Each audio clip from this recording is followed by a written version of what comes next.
Well, this would have to be part 6 by now on the 2J VVTi head. I don't normally pull the floor, but if you remember when we were actually looking into the manifold to the cylinder head, the floor was actually higher in the port, so we've actually had to project that floor down and basically pull it down. It's also helping us get the cross-sectional area where we need to, but I'll show you how different it is already when we've just basically roughed one out. And again, we're still roughing, just taking a few measurements as we go. Due to the core shift, if we're shifting a wall, we can actually shift the divider, and this is the trick here, again, that a CNC can't do.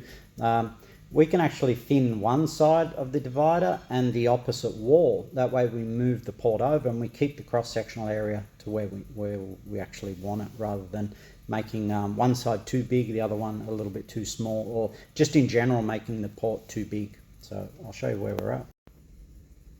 So here's the rough out. As you can see, we've pretty much taken the floor and pulled it down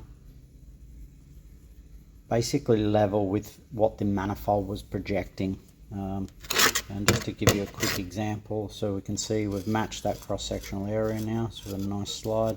Now if we go to one where we've only just match ported it, as you can see, and you can see the floor actually comes up and then drops down. That's what we've taken out, because as you can see, it won't even go into the port, where on these ones we're nice and loose there. So that's where we're at so far, guys. And just to also highlight the floor ramp issue, this is a really common problem I see with match porting, is the port will come in like that, and then the floor, because they've just rolled it down, creates this ramp.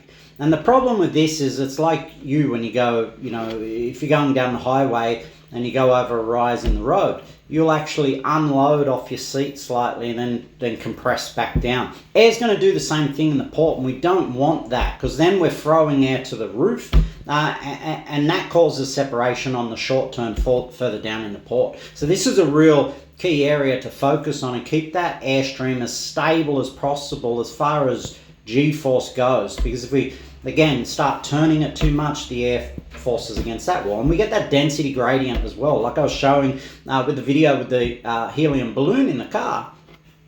That molecular stacking creates a density gradient, so the air's more dense on that side when we turn the car this way, and that's why we get that density stacking across the car. A port's exactly the same, but it's doing it at far higher speeds, so that inertia mechanism will really cause that air to lift off the floor and compress the roof, so we end up with thinning across the short turn and reduced cross-sectional area. So definitely an area you want to focus on if you're learning how to port, making sure the manifold projection lines project into the port, and we have a very stable cross-sectional area obviously as well. That's obviously the most important. But yeah, done.